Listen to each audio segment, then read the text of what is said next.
Welcome back to the Nullified Take channel and also streaming live on Reality Realness with 3S's. How's everybody doing today? It is Friday evening and we're back to talk about The Challenge All-Stars Episode 7 with both Chantel and Drew. I'm your host, Chris. Chantel, we spoke about it just before we went live. It feels like a lifetime since the last time we were able to talk about the challenge, and so much has happened over the last week. It does seem like a lifetime has gone by.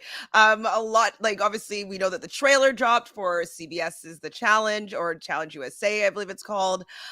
So that was really, really fun. I watched that live with Michelle when I did my recap of this episode on my channel directly. And I really was excited by it. And you know that I wasn't that excited about this season in general. I didn't like that they were calling it The Challenge. But I did get goosebumps while I was watching it. It got me hyped. And so I'm thinking that we're going to have a really good season. I know that we've seen that Tyson wasn't that excited about the challenges itself. But I think that they looked like they were fine. Like it could have just been that he didn't like maybe how they were explained to do them, or he wasn't good at a lot of them. And he kind of maybe knows a little bit more what to expect with the Survivor Challenge, that like, okay, well, if I'm not good at the throwing the ball, I'll be good at the puzzle or whatnot. And so I think that he was just out of his element because these competitions looked pretty good. Some of them even better than the main season that we've seen so far. So it looks like they have a big budget. It looks like everybody looks really good. The trailer looks money, and I really want to see how this whole season shakes out. I'm so happy we did our drafts in advance too, because people have been like talking. I released my version of the draft picks, and people are talking about it so much, like fighting about who has the better teams. Like awesome. It's been great. It's been great. So yeah, it's a great week so far. So who's winning? Who's winning it on your community at the moment? I think on you're probably just killing it on your community. I'm winning it, but then Drew kind of is coming in next. You're not. I should look at the numbers for sure, but I just remember I just read even tonight something be like, Chris, I don't think Chris should have chosen a lot of the people that he chose. Listen, wow. Yeah, we'll get into the draft a little bit later on here for the Challenge All-Stars, because it is going downhill for me very quickly, and that's just become a norm. I think I maybe need to go into some of these drafts and take it a little bit more seriously. Now, obviously, the Challenge 38 draft, we've already pre-recorded that way in advance as well, so you guys will see that at the end, because, again, we want to just be so far ahead of any spoiler territory. No one can say these guys knew what was going to happen, and I do think that I changed my strategy on 38 quite a lot, and I didn't use my heart. I definitely used my head on that one on a few picks, so I've got my fingers crossed. If it goes downhill like it's been doing this season for me on the US, then at least maybe 38 could be like my redemption season. Everybody loves a good underdog, apparently, according to Naya, so maybe I could be that underdog going into 38. Drew, it's been a hot minute since we spoke as well. How's things been on your end? Obviously, you've been pumping out a lot of challenge content over the last week as well. Yeah, it's been a lot of fun, a lot of work, just trying to try to take some time to relax in between doing so much. But I know that once July hits and once All-Stars 3 is done and we get to starting on the Challenge USA, I'm going to take a little step back, work on some more like investigative stuff, and really limit how much content I put out there instead of doing like 6 to 7 videos a week, which is just a lot. I watch my favorite channels and I'm like, oh, I could do it every single day. I'm not doing much of but they have a whole bunch of editing teams, a whole bunch of people to work on that stuff while I'm just one person. So it is a lot of work for one person. I will say that I am glad that we did the Challenge USA draft before the trailer came out, because I would have drafted David way higher than I probably did. So you'd be like, we wondering if she has some spoiler information here.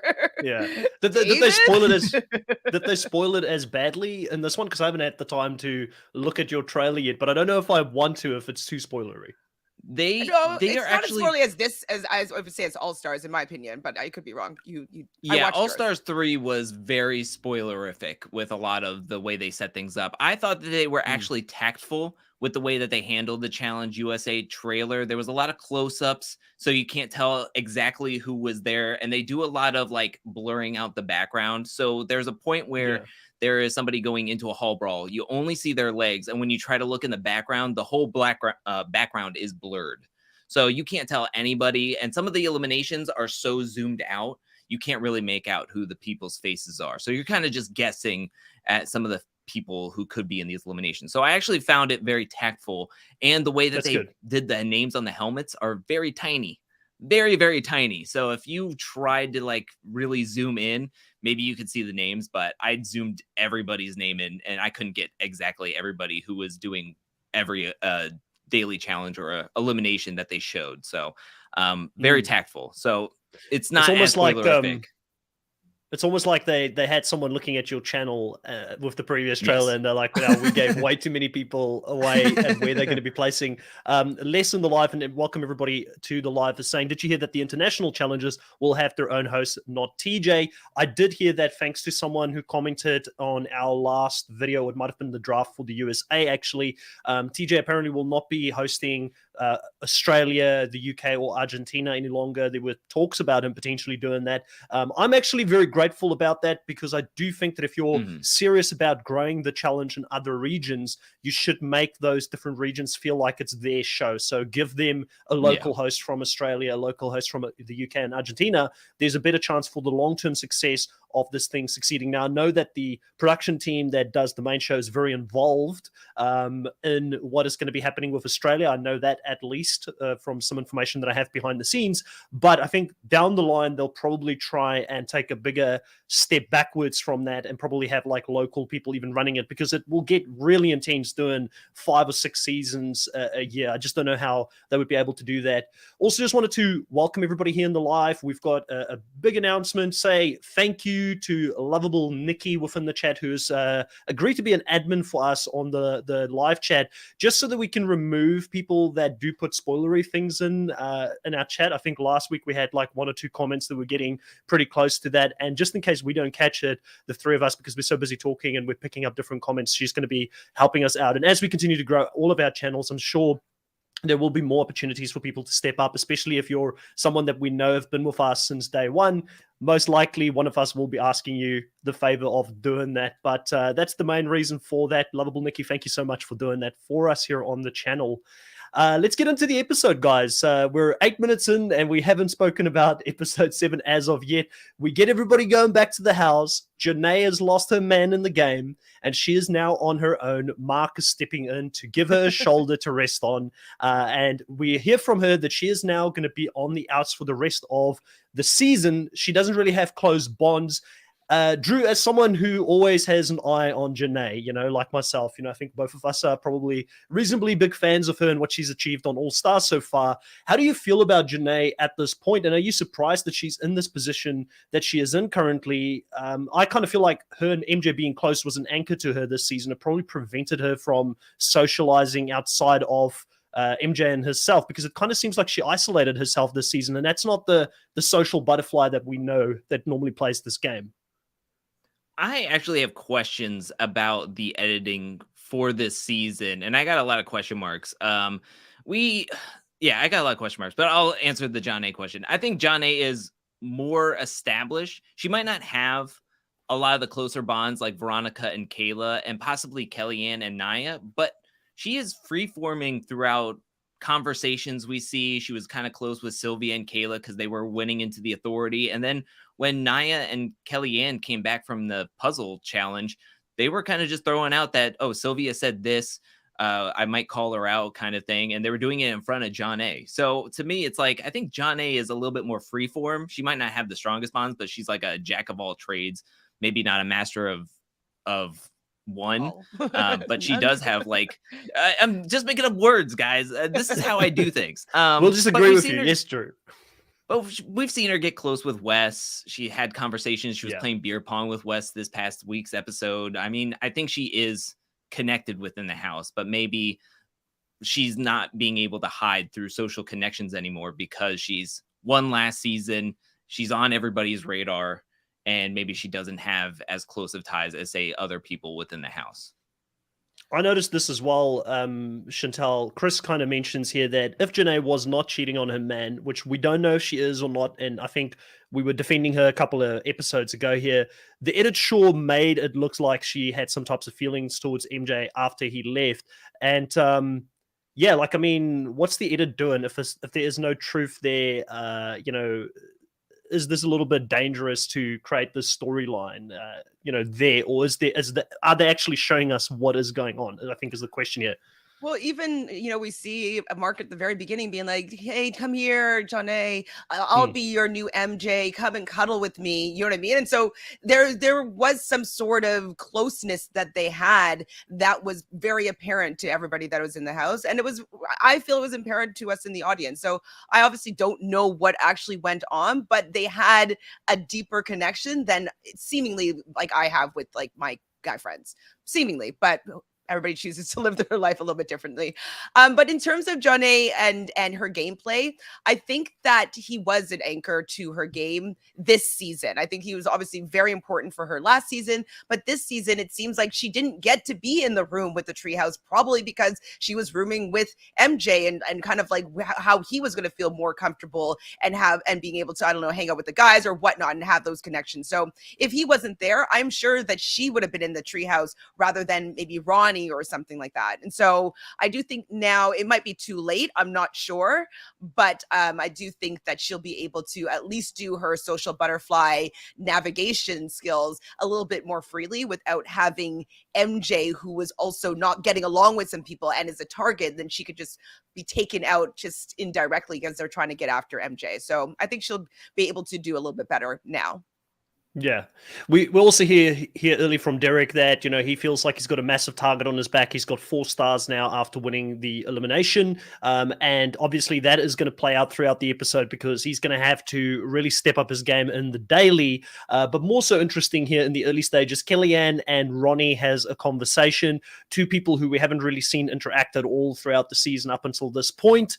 In fact, Ronnie hasn't really done much from a strategical standpoint, I would almost say, and Kellyanne to a certain degree has been an outcast this whole season as well, but Kellyanne does have a sabotage that she can play, and she's trying to make the best decision for herself here. Like, where does she place the sabotage? Who can she work with? Who's willing to be adaptable? But Ronnie is very cagey. She is scared of putting off the other 2 women that are in the treehouse, so she doesn't really give Kellyanne much at this point here. So when it comes down to the actual sabotage having to be used on someone, I don't think Ronnie kind of saved herself here, but she does somehow prevent that sabotage from coming her way. Do you guys have any thoughts in regards to why Kellyanne went the way that she did with the sabotage, ultimately putting it on Veronica here rather than someone like a Ronnie? Well, I think that she knows that Veronica is likely to win the trivia, and I think that she was just trying to do her best to maybe put a little bit of a dent in the treehouse in any way that she could to maybe prevent Veronica from winning. And she kind of made a little bit of a deal sort of with Ronnie, so I think that she was just trying to not burn every single bridge, but burn Veronica, because Veronica was going to come for her for sure. I think Caleb was going to come for her for sure, but she wasn't necessarily going to be winning that particular the trivia. And so I think that she was just hoping that Ronnie would be someone that she can maybe call down if she is thrown in. I think that she just didn't want to. Didn't you want to rock the boat with Ronnie? She was more fine with rocking the boat with Veronica because she knew that Veronica was already going to be more likely to win it, and they had a lot of numbers. So if that made sense, I think it did, but you could tell me if it didn't. No, it makes sense. I think there's another thing at play here because I think with Ronnie, I think Kellyanne is trying to put out that olive branch. There is that possibility that, hey, Ronnie, you're on the bottom of the treehouse. Come over here and you can be my number 1. Or you could be higher up with me and Naya. And then on the opposite end, yes, Veronica's always going to be coming after Kellyanne. Also, I think if Kellyanne's feeling like I'm not going to win this, I could be going into elimination. I'm going to throw the strike on Veronica. Maybe Janae gets her question right, throws a strike on Veronica. Maybe Naya gets a question right, or I get a question right, throw it on Veronica. And now Veronica's vulnerable to get thrown into elimination, or I can call her out. So I think that that's also at play where it's like, okay, I want to set up myself to have the matchup that I might want in case I go into elimination, which she has Ronnie, Kayla, and Veronica all gunning after her. So I think that's also at play as well. Yeah. Let's go back and have a read through some of the comments here before we get into the daily proper. Chris saying that Chris thrives in chaos, and I think we're talking about the draft that I did for the USA. Shizzy says, I honestly think that Chris has the best team. So at least one Chris supporter in here for the team that I selected.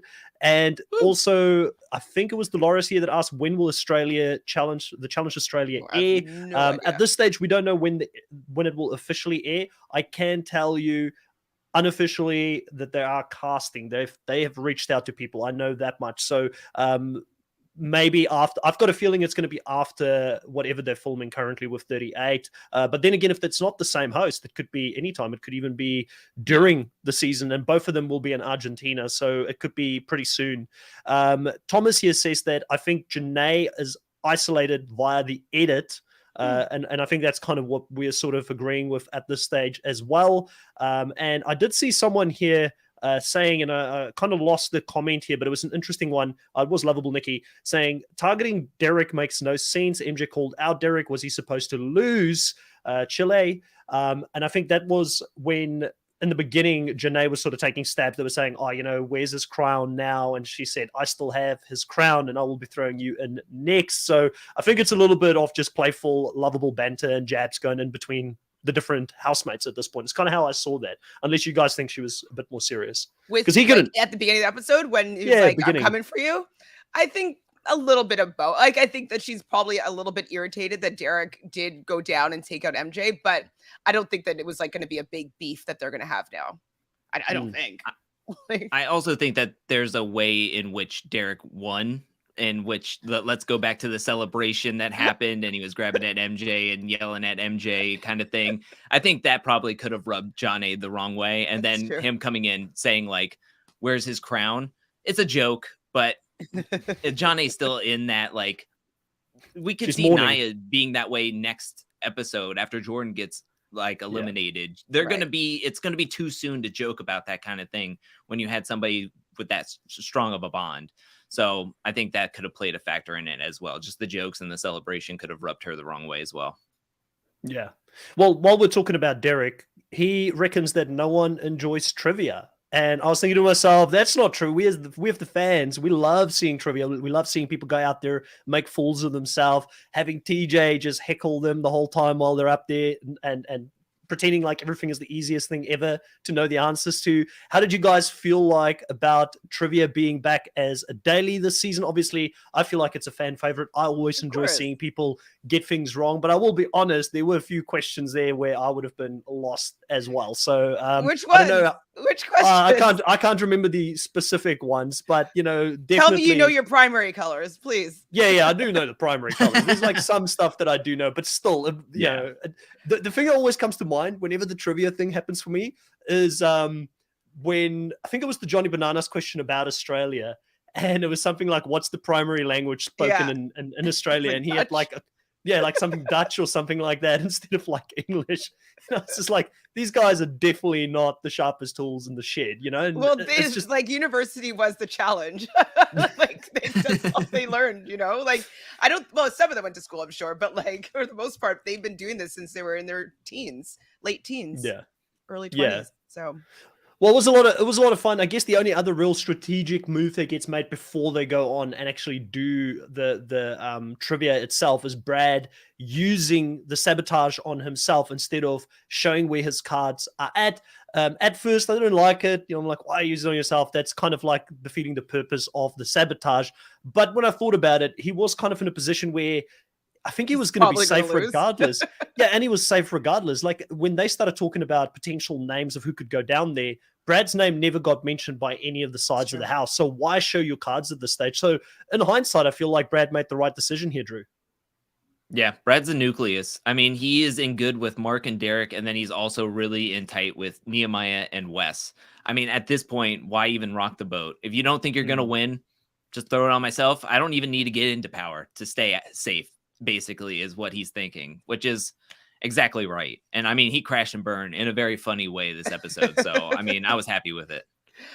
My one thing though about trivia, I always enjoy trivia in general. I like trivia. I like the game Trivial Pursuit. I like going to bars and doing trivia night. Like I've always enjoyed general knowledge and trivia. So this challenge was always super fun for me. It's because I also enjoy things that you can play along with. So even on Big Brother, when you could play along with the house guests and you could play the challenge. Like I've always been a games person. I like doing that. So trivia is always my favorite. I love how excited TJ gets about it and how they know that with his shit-eating grin that like it's got to be trivia because look at the way he's smiling. We know it's trivia. I like that element that it's pretty epic for them too as castmates to know that like trivia is something that's probably going to be coming. The one thing though I guess I miss is people being a little bit scared. Like nobody was a little bit scared. Like I don't want people to quit. So like if Darrell or Beth or Katie were going to quit this trivia, like I don't care about that. But I do find it funny when you see Cara Maria like doing it, answering your questions, but she's terrified. That's a little bit interesting to me. So I wish that some people were a little bit more scared. That would have made it a little bit more fun. But I enjoyed trivia. My one question is, I didn't really understand the logic as to why Wes wanted to get the first question wrong. I wasn't sure if I followed his logic. Yeah, I think for me, like, again, I'm just going to bring up a comment because it's kind of going to go hand in hand here. Taj is saying that I hate when you can give strikes in the trivia daily. The person answers the most questions correctly should win, period. And I think what happened here was that Wes was thinking to himself, if I get one of these ones right early on and I show my cards and I put something on someone, it's going to bounce back to me and maybe they'll think I'm not as smart. I did think his second question was such a layup for him because it was like, who was the youngest millionaire on the Forbes list before 30 or something like that? And I was like, if there's one person on this cast who's going to know, it's going to be Wes because he's a businessman. He's real into that stuff. So I felt like TJ gave him a softball on the second one, where some people may be getting questions that they would have no right answering. But I kind of get where Wes was going with his logic there. So just to lower his threat level. Okay.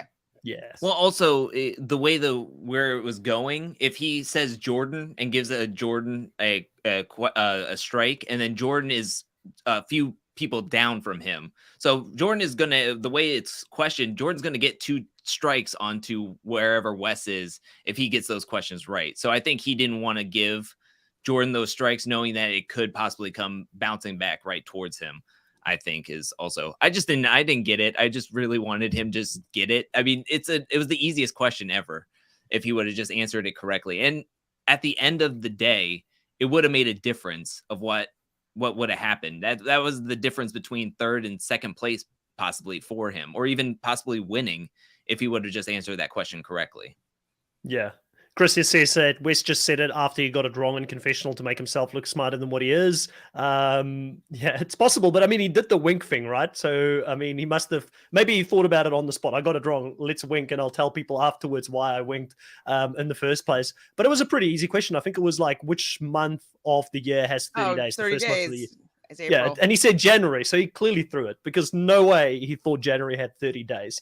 Another thing to me when it comes to people that absolutely just, bombed this specific daily, Mark had an option at the end to either put a strike on Wes or Derrick. He puts his first one on Wes. He gets the second question right. He has the opportunity to spread the love a little bit here. So if he did spread the love at that point, he wins this daily. But he ends up going back to Wes, puts another strike on Wes, which ultimately means by the time he gets his second or third question wrong, he ends up losing. So I know he's working closely with Derrick, but can you play coy at this point of the game when Mark ended up in the elimination? He was always going to be the person that if Derrick won, that people were going to try and target because they know how close Derrick and Mark is. I know it's easy to sit here on the side and say, hey, this is the perfect strategy. But in the moment, I kind of felt like even when he did it, I was like, oh, you need to spread this out a little bit here because Wes was on the ropes already and Derrick was his only other competition. Does that make sense, or did I just ramble? I'm just like, I don't remember right now. So I feel like you needed to spread it basically instead of just like going Wes for Wes. It was Wes, Derrick, and Mark. Okay. Yeah, it made sense what you were saying. I think he was worried about it possibly going back to Wes and him getting 2 questions and then throwing both those strikes to Mark. because I think in a trivia challenge, he's more worried about Wes's brain than Derrick's brain, who may not have the most computing power going on these days, and it wasn't really having high RAM back in the day either. Yeah, and Hector here says that Mark clearly wants Wes out. He doesn't want him in the finals. Lovable Nikki says that Mark would never target Derrick, and we saw that here in this one. I also want to bring up what Thomas said here a little bit earlier.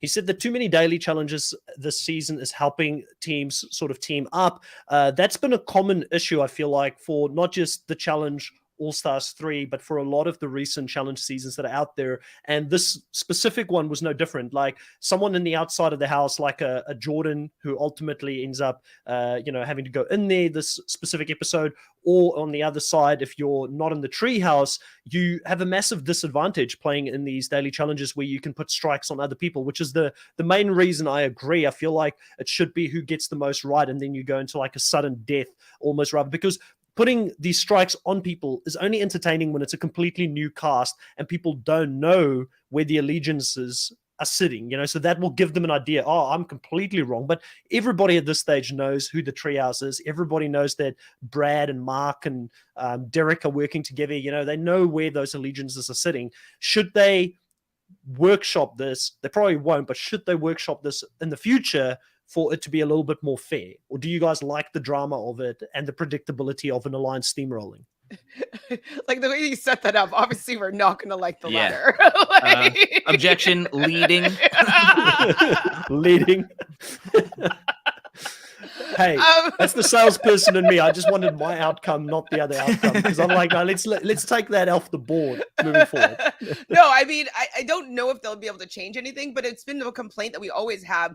Like, I don't like when the big alliances get it, but it's better strategy for them. Like, obviously, you're going to work together and do what you can to advance your group further along in the game. So I get it as a player.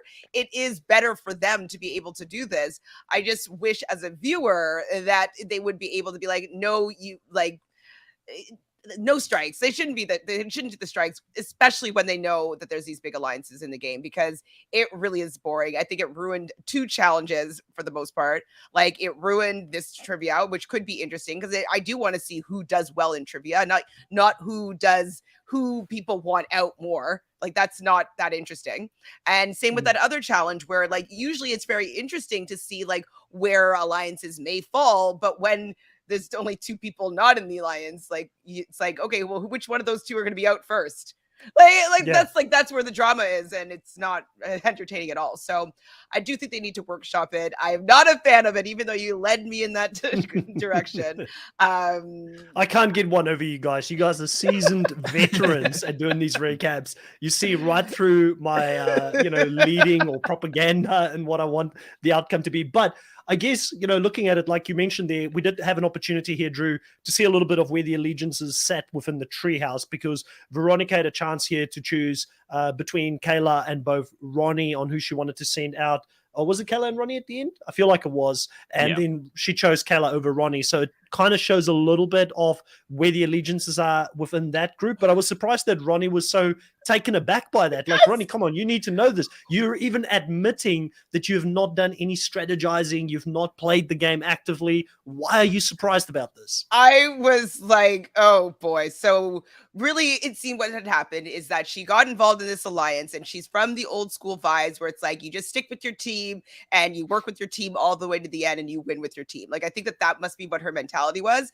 because the fact that Kayla has been winning all these dailies and keeping all your team safe means that she is just going to be a little bit more like tasty for Veronica to want to pay back or make nice. Like even if there wasn't any sort of strategy talk that happened between them ever, you would definitely want to treat better the person that has been taking care of you this whole season. So the fact that Ronnie hasn't won anything should have been immediately indicative as to why Veronica didn't want to keep her instead of Kayla. But also, why you must not have been having any sort of talks or noticing any of the dynamics in the house or anything that's been going on in the game to be shocked and surprised that Veronica didn't save you. She saved Kayla. I was watching and I was like, oh, I would never have thought that she would have saved you. Like, not even a glimpse. Yeah, this is where I have my questions with the editing on the season, because we hear from earlier in the episode Kellyanne and Ronnie talking about Ronnie not wanting to blow up her spot with the Treehouse Alliance, and then we move to the daily challenge where she gets rocketed off in third place, and then she's like, well, I gotta look out for myself, I can't look out for the rest of this Treehouse Alliance. And then we get back to the house, and then she's like, I know I haven't talked game with you. And it's like, so is she in the alliance or not? Is she just an acquaintance that is just rooming with everybody and she kind of got sucked into it and she's not technically in it? It just seemed weird how this all like kind of played out on the screen with us, where she's yelling Treehouse at the daily challenge with the ring toss, and then come to this episode and she's just like shrinking, going like, I know I haven't done anything, we haven't really talked, I'm not really close with any of you guys. And it's like, so what are we doing here? Like, I don't understand. I just don't understand what the trajectory or where everybody is mapped out in the house from where we started in episode 2 or 3, wherever we learned about the treehouse, to this point where now Ronnie's even questioning where Veronica's head is at and who she's going to be sending into the elimination, whether it's Ronnie or somebody who's not technically in the Treehouse Alliance. I had the same questions with Wes and Jordan's. People are saying that they were in some sort of like possibly an alliance with each other that was low down. They were helping each other out in the one daily challenge. We only got one conversation the whole time. These two guys who last time we saw them in the challenge together were explosive with each other, throwing orange juice at each other, putting sausage in each other's faces. And then come to this season. Was that Total Madness? Total Madness. And we got like nothing from them. Like, we got hardly any conversation with them, which I think is like totally crap. And the same thing with the isolation edit that we're getting from Janae. We know from even last season, there was this developmental stuff with her talking to Melinda, talking to MJ, talking to Derrick, Darrell, all these players. And then this season, we only see her talking to MJ. I don't know what. I'm just confused at a lot of the editing portions. And then the whole thing with Wes and Kellyanne. I'm sorry, I'm going all different ways, but Wes and Kellyanne last episode in the daily challenge, it's like we see these players coming to do these all-stars with players that they've never really been on a challenge before in years or in seasons, and then we get like no shots of them having any conversations. I don't even think we got really a Yes and Veronica really connecting and getting that full like reunion feeling of them since back in the day of their challenge season 5 that they were on last, and they got kicked out super early. It's just like, or season 6, and they got kicked out really early. It's just, to me, I thought the last 2 seasons, specifically last season, was much better in the editing version of drawing out these characters, drawing out these connections with everybody, and showing the dynamics of the house. I don't know. This season seems so much more strategic, so much more on the competitions. I don't hate it, but it's making me wish that this was an hour and a half long, like the main season, so we can get everything that we wanted coming into this season. We wanted to see where Wes and Jordan's connections were after Total Madness, and it's been a couple of years. We wanted to see Wes and Kellyanne, who haven't been on a challenge season since Rivals 3 with each other, and kind of see where they kind of lie in their game. Nia and Jordan, we haven't gotten to see a whole lot of. Janae without MJ, nothing much. So I don't know. I think they kind of dropped the ball in a lot of this editing to make us get a full understanding of what's going on in the house. Because after this episode, I was questioning a lot, going, what is happening here? Like, I want to see A, B, and C, and I don't feel like I got any of that. I feel like majority of the time we get these competitions, and that was it. And then the players are gone, and we're like, well, I guess that's never happening. Or I guess this just didn't make the cut. I'm sure they had more conversations, but I'm not seeing any. So. Well, even so, with how they did last season, like you'd see the two people coming together. It was usually, I think, a lot of it was in the first episode, even when they were kind of just chatting, and then you see the flashback of their past relationships, and then you see them like talking again. Like they did it a couple times. So obviously, we saw a little bit with Beth and Veronica. I don't even know if we saw it with Ronnie, but she talked about her winning and stuff like that. Like I do wish that since they're using these people that we haven't seen in a long time, to remind us of these dynamics that you're speaking of, Drew. I'm totally with you. Like you have Wes on the season. Yes, he did have an epic episode a couple ago, but like is he the lowest in confessionals? Like, where's Wes? Like, Wes has been on many seasons with a lot of these people. I don't know where he sits with a lot of, like, we kind of know that he had something with Janae, and Janae is kind of like, oh, last time you saw me, I was a terrible player. Like, saw a little bit of that, but can we see them interacting now and then? Like, I wish that they would go back into those vaults and remind us of these players and their dynamics, and then seeing how they're playing out in the season. So I'm 100% with you that the fact that they have these old school players that have played so many seasons together in the past, that they're not really utilizing those relationships to build story on this season. I'm still, like you, really enjoying it, absolutely big. But I know all these relationships. But if I was coming in not really knowing them, like, I think that they're really missing the mark as developing storyline. Yeah, and I wonder if there's an element of them not caring on building on that storyline too much because they don't know where All Stars is going to go. Like, is there going to be an All Stars 4? Is there going to be an All Stars 5? So you're going to make a bad product because you don't know it's done?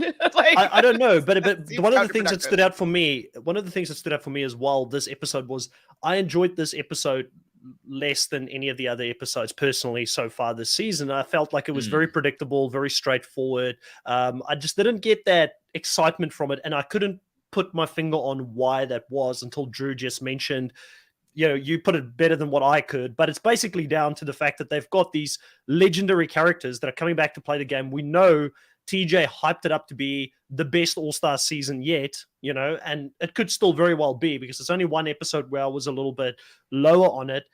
And I think a lot of it does have to do with the fact, like you said, we just don't see the cast, which should be the main focus. It's all about the strategy and the twists more so, or the daily, which we know how well that works for Survivor currently, turning the show more in about the twists, more about the strategy than actually focusing on the people that are out there playing the game. And I'm just really worried that, you know, becoming closer and closer to CBS and Paramount and so forth, that they're taking the things that are making Survivor lose viewership consistently, and they're pushing that into the challenge and thinks that's what people are going to want. And I think that, again, you guys both mentioned it, is that if you look at the main show, there's more time. So you do actually get time to focus on a little bit of those relationships as well. But it's such a minute thing. Like, even the party scenes this season just haven't felt the same. Like, it didn't feel like All Stars 1 when they hit there and they were all having a good time going out. Like, it's almost just now like, okay, we need like a little short clip of them doing a party because that's just a part of what we do. But it doesn't really feel like they're having a good time almost. This one, though, could be a little bit of foreshadowing, because we do see at that party scene Veronica talking about to Kayla about how she kind of fell down the stairs, and then we get the close-up of her foot. Yes. Is that going to come into play? Because next episode looks like somebody's going to be taken out of the game, which is like, I hate that. You know that I hate that. So yeah, and especially for her to go out that way after, I think everybody wanted to see Veronica come back. Everybody wanted to see if she still got it. The last time she was on the main show, she didn't do too well with CT. I believe it was the last time she was on the main show. So now she's come back. She's actually had an opportunity to show why she is one of the legends, one of the OGs of the franchise. So for her to go out this way will feel extremely hollow. I'm very fearful of that. I feel like the edit for next time was focusing a lot on Naya, like, oh, she doesn't want to jump, and then she's crying, but it's not going to be her. It's a misdirect. We all know it. Most likely Veronica is going to be the person that's going to go. And I believe, Chantel, is that your person on the draft? I haven't even opened the draft yet. Yeah. Drew, you're going to have a full team going into the final, by the way things are going. Well, that's the thing, is like some of the people that were watching my review and recaps were worried that there was going to be a purge challenge next episode because Naya doesn't jump. She's crying. And then the next thing, you know, she's on the ground and TJ saying, I'm sorry, this ends your time here in All Stars. And I just have a hard time believing that we're going to have a purge challenge this late in the game with only 5 players each, because if there are only going to be 3 people going into the final, like 3 men, 3 women, because if you have a purge challenge and we're on episode 8, then we're going to have to be continued or something, because we have a whole nother episode 9, where we're either going to get an elimination or the final is so big it needs 2 full episodes to do it. So I just don't think that, because of All Stars and the way it's a spinoff, it's not going to be 2 full final episodes. It's going to be an elimination and possibly another elimination or something to that effect. So we'll learn what the stars are. Maybe Oh that my will be one gosh. episode. Yeah. Finally. TJ sits everybody down and he's going to bring in a whiteboard. And but you yeah, get I just 45 have seconds head start for 5 stars, in the final. I just have a hard time believing that it's a purge challenge. And like Chantel said, they never just show a foot. They never show that random conversation of Veronica and Kayla laughing without it meaning something later on, whether it is like a medical DQ or it's her being put into a boot and her saying like, I just want to compete. And then she's easy pickings for the next elimination kind of thing. So that's where I think it's going towards, either one of those two options. But it sounds like she could be heading out. And you hate to see it. I mean, at the beginning of the game, but especially at the ending of a game, when a player has made it this far and is on the cusp of possibly making it to a finals, you just hate to see somebody go out that way, especially falling down this 3 steps for pizza. Pizzagate 4.0. So annoying. Like Tina with her hand and Veronica with her ankle. Like my team loudmouth like sucks. I'm so annoyed. I only team bad go luck. out by being like bad at the game and losing eliminations, And Jemmy leaving. And Jemmy, well, it wasn't an injury, but she did leave like not because of the game. Yeah, it's completely bad luck. So instead of team loudmouth, it's team bad luck on team bad luck. And I'm like a very lucky person in real life. Maybe because there's no money on the line here that maybe things went this way. But I'm generally very, very lucky. And so the fact that I have team bad luck is, I guess, ironic. Yeah. Where do we go from here? We have still the authority that gets formed. We've got 2 people who win. Derrick, surprise, surprise, goes absolutely nuts because he actually won a trivia competition. Who would have thought that coming into this? Veronica dominated the female part of the competition. So they do need to vote people in, and it's lucky for them. They've got 2 Treehouse members there, even though it hasn't been mentioned much. Derrick is very much in the inner circle of the Treehouse. They talk to each other and they come up with 2 names of who they would like to put down there. And Janae is being nominated with Jordan. For me, the more interesting one was looking at Derrick as an individual player. Did Derrick as an individual player make the right choice? You have to go after one of the biggest targets. Jordan is a sure bet to go into a final and potentially beat anyone there. I mean, he's got the highest strike rate, I think, in finals from anybody in the season. But, he's got someone in Nehemiah who's clearly coming for him. There's clearly still beef between the 2 of them. How do you guys feel about it? Because I almost feel like Derrick missed an opportunity. Now, I know you shouldn't be playing to go to the finals. You should be playing to winning it.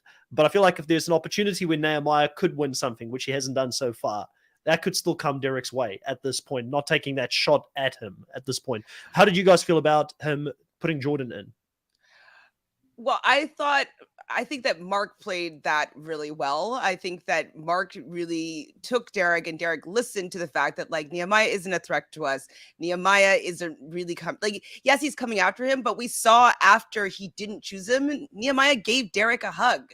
And I think that Nehemiah also would maybe hold back of like throwing Derrick in because of this gesture that he made. So I actually don't think that it was a bad move. I think that with throwing down Jordan, with him supposedly having some bit of a beef with Wes, there was a really good chance that he would be calling Wes down and they'd be able to take out either Wes or Jordan, which would be better for their game than maybe Nehemiah going home.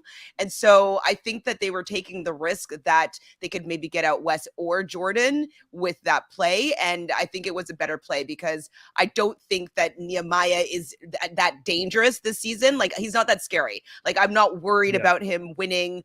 I'm not worried about him winning the season really right now. Like, he hasn't been playing that strongly. And so I think that's a strategy though, Chantel. That was what his strategy was. His strategy was, I'm not going to make any waves. I'm just going to be in the middle, not going to go too hard. I don't want to make a target of myself. Well, exactly. And so I think then that paid off for him for the fact that he wasn't being too cutthroat. And I really don't think that I don't think that he's going to win power next week, but B, if he did, he may not put down Derrick that time. And so I think he made the right move. It didn't pan out the way that they were anticipating, but I think that it was the right move to make in that moment. I think Nehemiah puts down Derrick in most situations moving even forward, after this. I don't know if he would. I think he would. Like, he's not putting up Brad. He's not putting up Wes. He's not putting up. He might put up he Mark. may put up Mark, but I just don't think so. I think he'll take the stab at Derrick.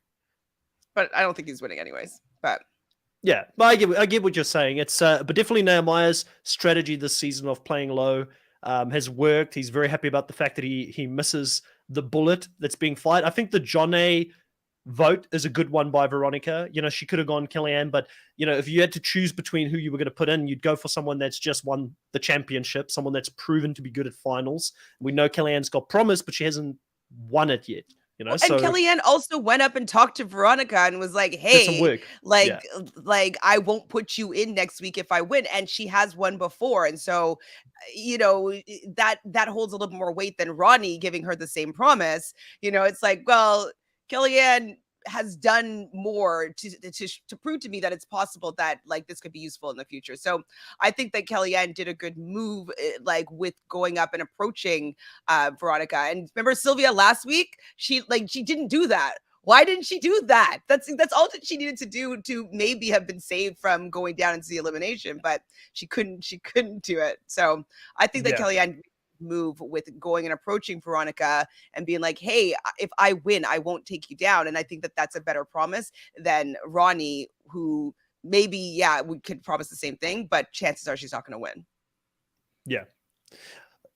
True. I'm going to be for real. Shout out to Mark and Veronica for their decisions when in the face of this decision. Mark really pushed for Jordan. I think he had a really great opportunity to say, like, hey, it's either Jordan, we need to take our shots now. Jordan could call out Wes. That was a great guess or assumption. But he called out Mark.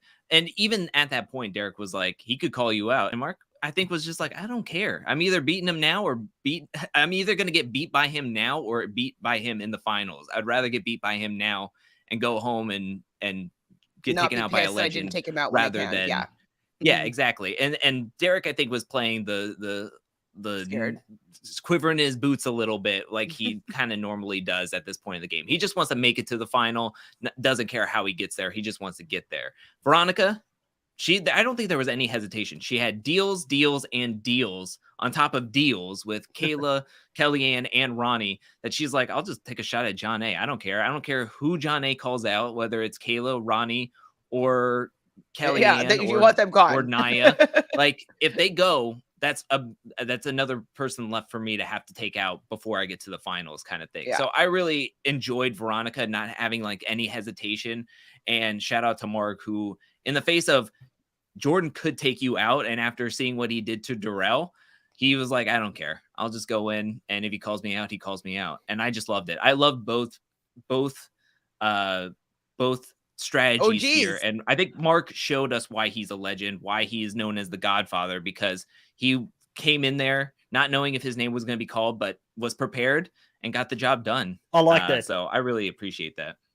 I like him going in there telling Derrick, listen, honestly, I don't care who you throw down there. Let's throw the best person down that can win the final. I don't care who I have to go up against. I'll take them on. There's a lot of people who play scared games, you know, to use Brad's words, in this game. But, you know, at the end of the day, the Godfather is not one of them. Like, he will go in there and take anyone on. I thought Jordan made the biggest mistake calling Mark down. And I know that it had to do with friends. We spoke a little bit about, Wes and Jordan and that relationship. It wasn't very clear on the cameras this season, but I am convinced there was something going on between the two of them this season. Even when Jordan was eliminated from the whole thing, when in the trivia, he said, damn Wes for doing this. I might give him like a little bit of the side eye, but he said it like jokingly, like he didn't really care that Wes targeted him, like it was a plan for them to go up against each other this season or pretend like they're against each other while they're actually working together in the shadow. So Wes was nervous that, Jordan could do whatever and call him down for an elimination, but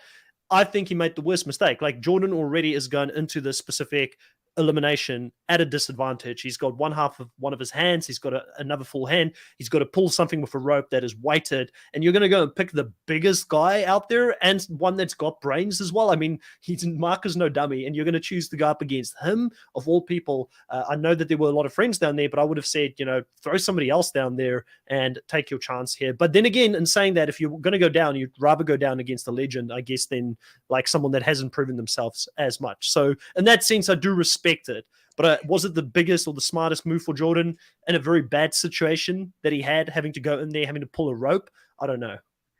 maybe I'm just thinking of this right now. I don't know if I even fully believe this, but maybe he's trying to save some relationships for next season, right? So like he's somebody that he doesn't usually play alliances and do all the social manipulation. He doesn't really do that much.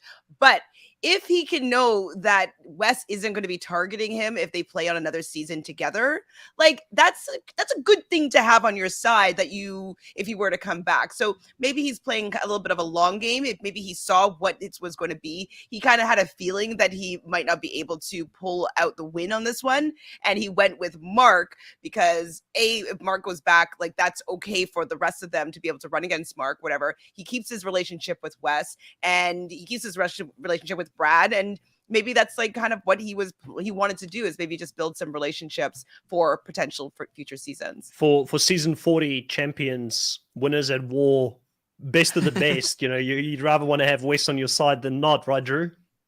Yeah, definitely. Well, yeah, I think that it was an interesting call. I did feel bad for him, but I know he wouldn't want that. He would want to go in there and have people treat him equally to everybody else. But I feel like most of these cases, when you see Jordan lose an elimination, he's pretty good at them. He doesn't lose many. It is when he is at a severe disadvantage. And the beginning of this one, having to pull something up, definitely put him back. But then again, I also thought he had a good chance catching up on puzzles because he's not bad, but Mark didn't give him an opportunity. And that slight difference in time of getting to the puzzle was the big thing that made Mark win. Once again, respect to Mark, respect to Jordan for how they dealt with defeat and victory, and there's a lot of respect shown between the two of them. I love seeing that. OGs respecting each other within the game.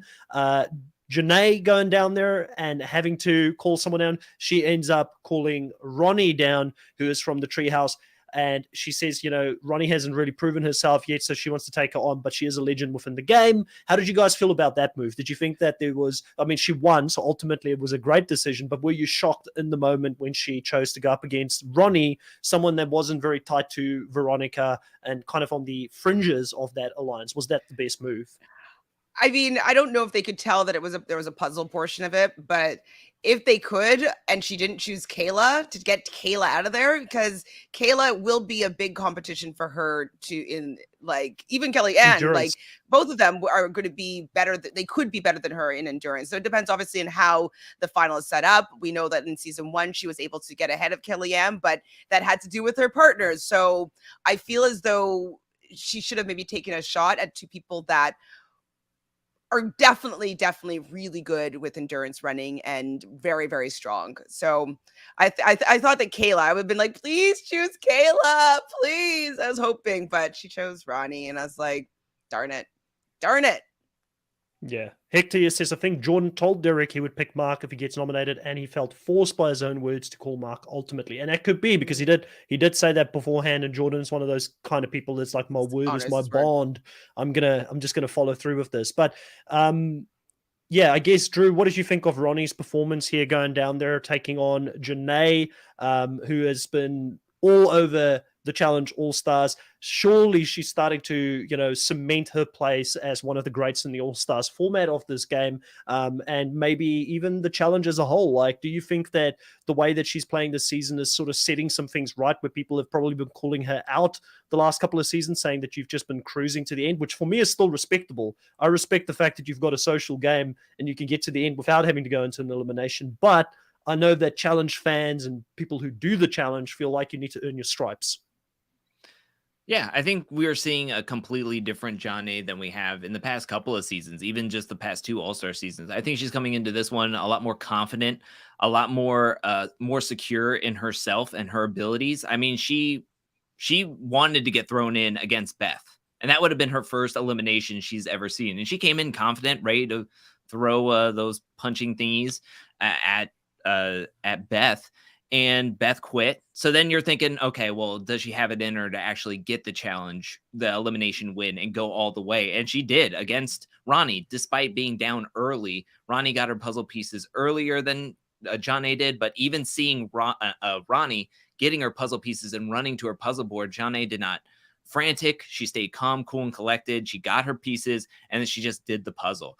I think this is huge for her. I think she's coming into this. She picked Ronnie because of Ronnie's never been in elimination. She wanted the other players that have been in the game have been into eliminations, and she would rather take the unknown than the known with the rest of the players. Also, it's an even split down the middle. You have Kellyanne and Nia on one side, and you got Veronica and Kayla on the other side. So if there's a way that she can start leveraging herself as a swing player or something in some of these challenges, if there is another sabotage kind of challenge, maybe that could help her out in the end type of thing. So why take out a number that may or may not be for you and take out somebody who's not as connected in the treehouse, who's not connected with everybody else in the house, and who has never seen elimination. So I think it was a pretty smart strategic move for herself at this point. She just wanted to get the elimination, get the extra star, stay in the game, and live to fight another day. And I'm just really impressed with Janae.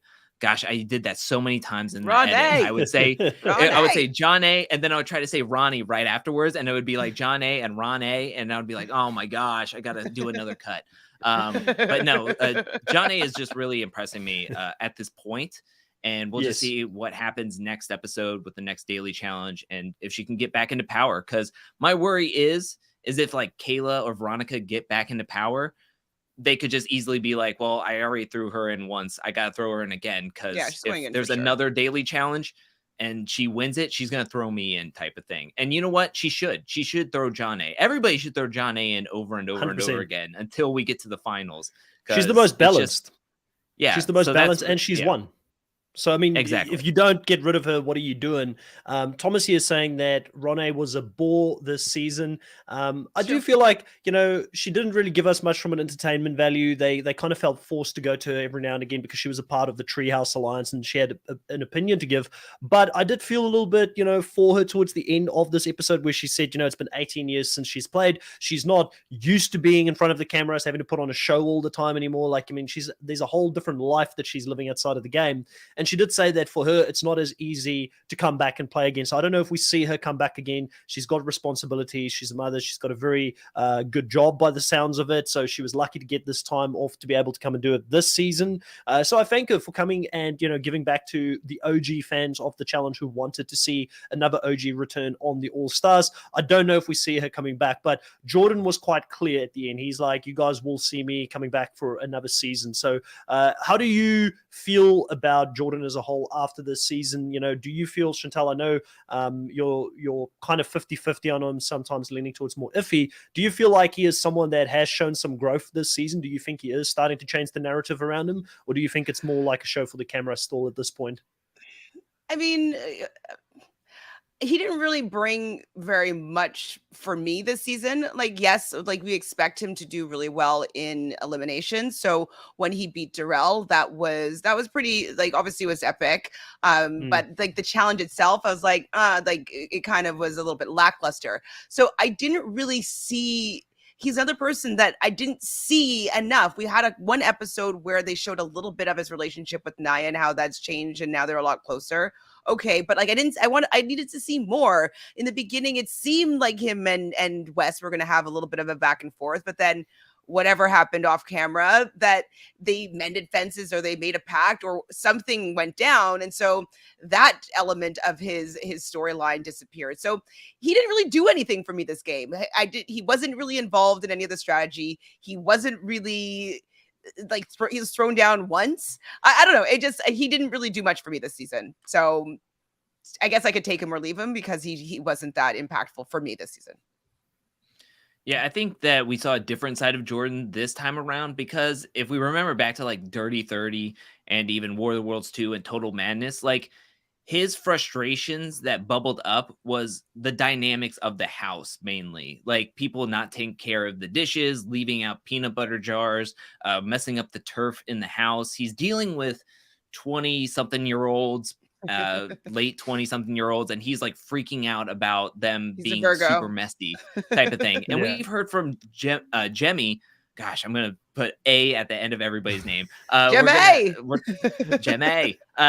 We've heard from Jemmy that All Stars is a completely different vibe. It's a completely different house. All the men are super gentlemanlike and they're all happy. Everybody just wants to chill out, have a good time. Everybody's more mature. So I think that's what we got. We got a house that was more mature, a lot more just gentlemen. That's a good point. I think that's what Jordan started to reflect as well. I think he was a lot more calm. I think people didn't throw around dishes and was super messy, or at least not in his vicinity. And he was able to keep his cool a lot more so than go into the main challenge house and everybody has 6 peanut butter jars open, half eaten, and all dishes are flying everywhere. And he's yelling at people because we can't keep a peanut butter jar lid on top of stuff. And it's like, you're playing a game for $1 million, dude. Maybe prioritize and go take a chill pill somewhere else, kind of thing. Yeah, we need what you're saying here, Drew, is we need to see him back on the main show, because that's where he would be his most fun and getting annoyed with people that play that season. But let's have a look at our drafts here to, I guess, do the thing that I don't want to do, but for both myself and Chantel to lose some people here, right? I lose, I lost lose Jordan one. And you lose one, Ronnie.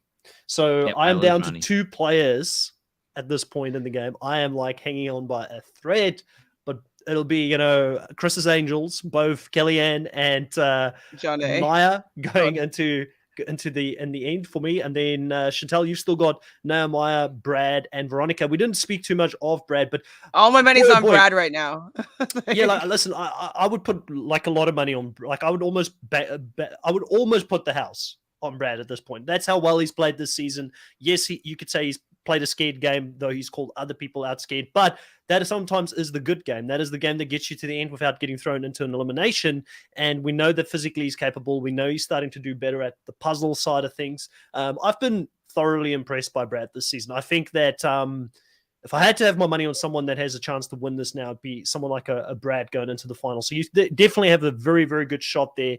I feel semi-confident with both Naya and Kellyanne, more so Kellyanne than Naya, because I think Naya's got some weaknesses, like, a final, is she going to have to go do something where she's got to balance over water again, or something that's just going to throw her completely off? I don't know, but I'll put my hope maybe on Kellyanne at this stage. I don't know how this final is going to go, but I'm definitely worried when I'm looking at Drew's team, because he has got some proven winners in that team. And also he's got Mark, who I believe has got 5 stars now, the most in the game. But who cares? We don't know what they do. Oh, yeah. like if you don't know what the power does, they're not powerful. Yeah, I'm pretty annoyed that we still don't know what the stars do by this point. I know they have something to do with the finals, but because if it weren't anything but the finals, they would have said it by now. But it's just frustrating that there's still a question mark looming that was presented by episode 1, that there's stars on your jersey and they're going to be some form of advantage. And it's like, okay, leave us on a cliffhanger for 9 episodes as we wait for it. If I had to pick any 4 players that may have the best shots of winning, I would say Brad, Kellyanne. After that would be Wes and Janae at this point. Veronica scares me with the injury. Naya scares me because of Jordan leaving and her in next week's daily challenge, and she's never been to she hasn't officially been to another final. And Kayla, I think she's won a lot, but she's also won when she's been able to get help from the treehouse. So out of everybody else, I think the Weatherstone, the strongholds, I think, are going to be Brad, Wes, Kellyanne, and Janae as we move closer to the finals. And that's who I would be the most secure in. But at this point, I think Brad and even Kellyanne is getting a lot more screen time. So I think that they're getting set up for big play moving towards the finals here. Yeah, no, definitely. Drew, while you've got the mic, take us through the points here, where we're sitting at the moment point-wise. I'm kind of afraid to ask, but let's do the points. Okay. In third place is Team Chris, now with sporting Kellyanne and Naya. Your top performer right now is Jordan with 50 points, but Kellyanne is soon behind him with 45 points of her own. You had 182 points last week. You went up a total of 25 points this week, getting to 207, cracking the 200s. And then in second place is Team Chantel with Veronica being your top scorer right now with 55.5 points. You went up 19 points this past week's episode, getting to 225.5. Your lowest score right now is Nehemiah with 25 total points. Brad has 40 points at this moment. So, and then I'm in first place with 347.5 points. You have 100 points more than me. I went up about 52 points this past week's episode. My highest scorer is Janae, who is the highest scorer so far this season with 56.5 points. Oh, and then Mark have more points for that shit. And then Mark is my second highest scorer with 46.5 points, and then Wes with 44 points. So yeah. It's Veronica better have like a gazillion confessionals next episode before she goes. Lovable Nikki has a very important question here for you, Drew. Did they get the points? Yes, I even gave them double points because they actually went all the way. They didn't just kiss, they went all the way. So I gave them actually double points because of that. And I'm still that far behind. It just shows you how bad my team has been performing this season as a whole. But, we're nearly there. We're nearly at the end. And the pain can stop until we get into the Challenge USA. We can see how things are going it'll be a fair fight, I guess. Because we're all going between you two. Blind. I'm not confident in my team still. I'm confident in David. That should tell you something about my team on the Challenge USA. I'm the most confident in David coming into the game.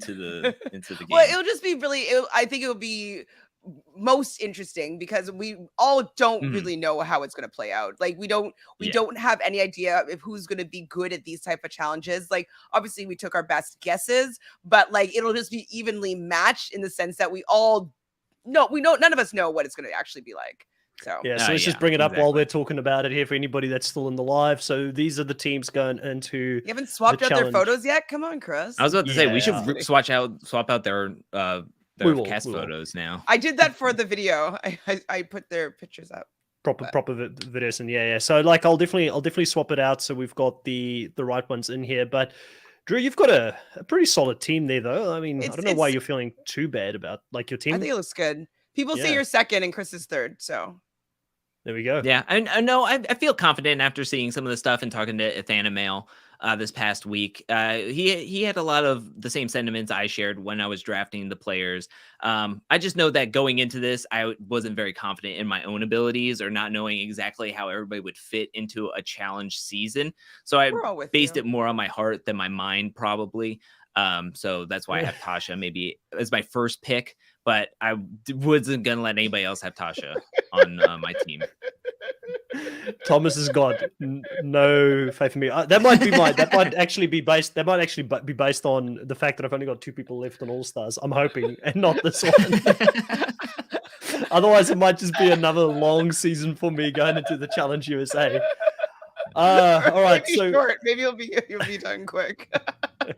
Just kidding. Yeah. No, I to be honest with you, I low-key feel very good about my team the more I think about it, especially because Ben's all over the trailer. I mean, let's go, Ben. Ben's out, second episode. I want Ben to go deep, just so every week Chantal is annoyed by the fact that Ben is still there. Do you know what? Do you think Ben is going to be running around looking for idols in the house or something like that? That's what he said in the trailer. It's like, there's no idols that are going to save me in this game or something like that. I so didn't want to root for Ben that like at one point I was doing another draft with another group of people on Twitch, and I had Ben and then all like the lower tier players, like the bottom, we'll say 8 players. And I was like, I actually did not choose Ben because I just didn't want to have to be rooting for him in any capacity. I think I chose like Selly instead of Ben, like something like that. Wow. Maybe it wasn't Selly, but like it definitely wasn't. He fell very low. And I was like, I'll take him if he comes back, like if I don't get him on the way back, but he didn't. He got taken up, but he definitely was in the bottom tier of the drafts. Chat's savage today. Chris picked Ben Drewberger, so very possibly he did pick them blindfolded, and he's saying boo Ben, tomato on Ben. Yeah, I'm not. Hey, listen, it's a hot take here. I'm not as low on Ben as a lot of other people. I understand the Winners of War why he annoyed a lot of people. I fully get that. But if he comes back with the mentality he had in his original season, I think that fighter mentality is going to be something that's going to do well for him in a season such as the challenge, where you have to have a little bit of grunt. How did you feel, though, about your number one female pick only having one shot of her in the trailer? Yeah, Sarah Lucina. How much can we really tell? I mean, I'm kind of pulling your leg with the whole Ben is all over the trailer, but how much can we really tell? I'm just trying to use your own Mel theory was in there. about The Mel was in there. He was talking about not being able to get backdoored. So, I feel good about him at least getting a little bit of airtime. But hey, how much can we really tell, I guess, at this point? I'm excited. I'm excited for the season. I'm excited to see how it plays out. But we've got 2 more episodes left, I believe, for the Challenge All-Stars 3. So we've got, I think it's going to be 9 episodes in total, is it? 3? Yeah, I think there's 10. Yeah, they have to get to July 6th. So how many is that? 3. That's next week. July and then 6th the week after is not it is an episode or is not an episode? It should be an episode. I think Okay, it's so the then 3 ending and then weeks. they go straight. So yeah, 3. Okay, so we might have 2 episodes to cover on that weekend. That is July 6th. There Makes will sense? be an Yeah. overlap with the premiere of Yeah. All right, Yeah, well, I because think it's we going kind to of go right into it. That they're going to release into the it, Wait, shit, that's annoying. All-Stars 3 I've at the already been top, and then- planning out my friggin' okay. and you've got Big yeah. Brother dropping the same week as well, Chantel. Just No, to I make know, it... I know. I'm just like Same that day's gonna day. be really annoying, and Yeah. Love Island also. It's just like that Wednesday's gonna be really intense. I'm gonna have to really map it out, but Yeah. it'll be figured out. All right. Is there anything we didn't touch on for this episode? I kind of feel like we covered it quite comprehensively. But if there's anything else you guys wanted to chat, let us know. Just want to throw it out there. I didn't get to say it during the trivia challenge portion just because we were talking a lot about other stuff.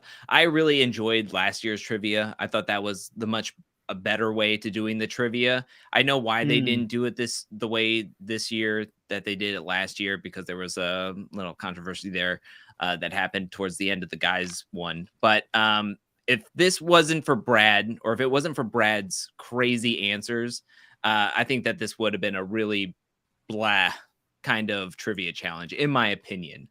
But Brad's answers, the Martha one, and then the disciples, and not knowing the Beatles or Lance Armstrong, I think he actually had the classic stupid answer trivia questions and answers this round, while everybody else was kind of like, I don't know, it just didn't hit like the past seasons did. And I don't know if this is necessarily how the trivia challenge should go in All Stars. It wasn't as fun or exciting as I know and how they could be from past seasons of the challenge. Yeah. So I hear a few people here saying that it's a shame they didn't choose many of the Amazing Race people, and that potentially, I guess, with that, they're saying that there may have not been as many entertaining people, which I disagree. I think that the Amazing Race has got some great entertaining people over the seasons, but I do know that Dusty Harris from Kayla's season want to be on the challenge very badly. I spoke to him in the last 7 days, actually, and he again said he wants to be very badly on the show. So who knows? We might even get Dusty as like a special extra guest. It'd be fun to get him to recap with us, maybe on the season that Kayla's in, because he knows Kayla better than most. I was going to say, sorry, back to the episode. I think the next title is called something bananas. So I guess we're going to get that whatever happens with bananas. Oh, right. That we saw that little, I just thought about it honestly right now. Yeah, I'm curious as to how they're going to be using him, because his name is in the episode title. And we did see that one fast clip of him either pre-season or during episode 1. I can't remember how that they fed in that little clip. So that's a good point. I completely forgot about that clip as a whole. So it'd be interesting to see. Maybe he is the one who's going to tell them about the stars and what the stars are going to do. If you want to be a star like Johnny Bananas, you need to be do something epic. It's like, screw you for saying that you're a star. And then flashback to Trishelle in the All-Star Season 1 Trivia Challenge saying F Johnny Bananas, or I don't give an F about Johnny Bananas. Yeah, he still finds his way onto these shows, even when he's not on it at all.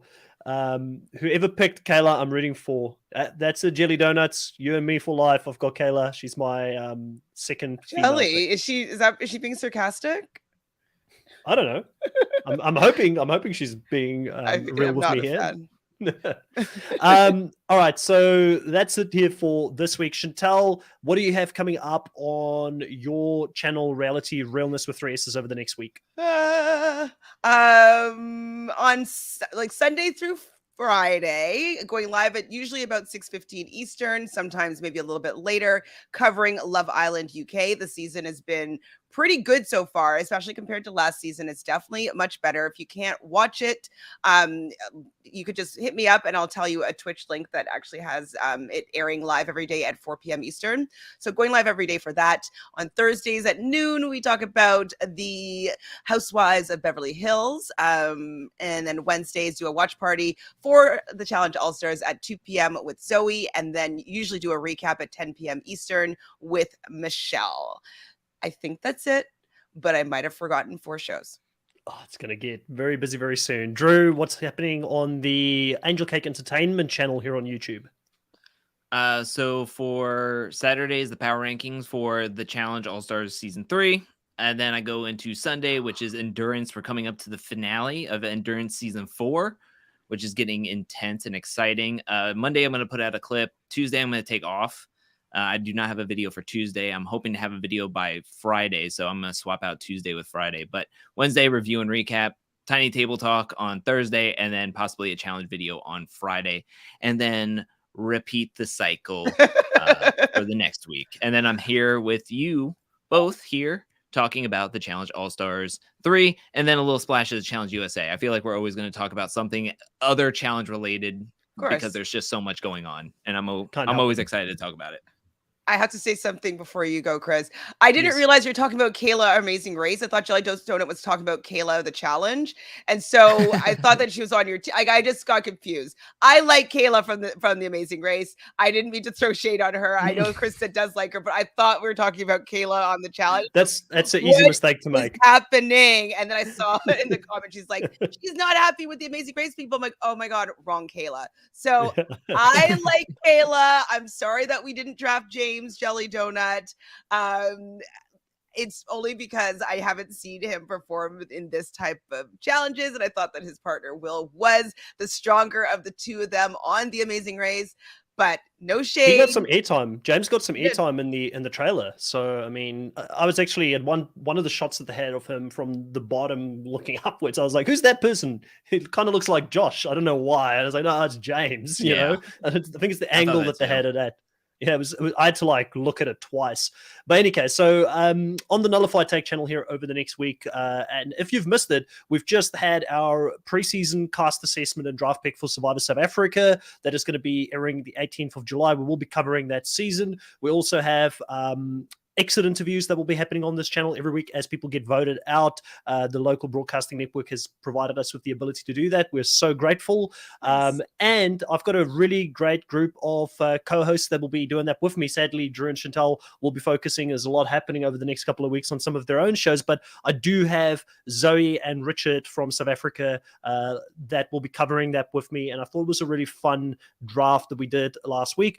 Also happening in the next week, I had a podcast with Shannon Gus from RHAP and Survivor Global. We spoke about International Survivor, and we covered who we think would make a season of International Survivor for the US, Australia, and South Africa if it was ever to happen, and if we think it would ever happen. And I mean, Shannon is someone that's really got an ear to the ground. She's close to production in South Africa. She works for Channel 10, who actually films Australian Survivor. So if there's one person who's got an idea if it will ever be a possibility, it would be her. So that video and podcast will probably be posted on Tuesday evening, 8 p.m. Eastern Standard Time is when I'm sort of aiming to have it done. I'm just working on a few visual things so that it looks a little bit better when we're talking about different players, and you guys can kind of follow along who we're talking about at the same time. But it was so much fun, so I'm so excited to have that out. How long did it go? It's funny you said, Chantal, that I told you it's going to be hour and a half. You're like, both of you are talkers, so it's going to be tough. And we ended up going for 2 hours. So, Okay, you know, and that was like, that's pretty good. It's still good. We try to push it, but it's funny because when we were going for like picks, we were like negotiating with each other. Like, okay, I'll give you this one if you give me that one. So we had like our favorites who we wanted to get on the cast. And I thought it was a lot of fun to see how she would work and operate in trying to get her picks on the show and vice versa. So I hope people will love checking that out. But as always, guys, thank you so much. We are still growing. We're still on the road to 1,000 subscribers here on the Nullified Take. Last week when we spoke, I think we were at 750. We're at 823 at the time coming into this specific stream. So thank you so much for the support and the love. We love doing this for you guys. And by you subscribing, we know that you love listening to this each week as well. As always, guys, thank you, everyone. Lovable Nikki, thank you for keeping an eye over the chat. Really appreciate it. And everybody that was here on the live stream. Catch you guys next time. Bye.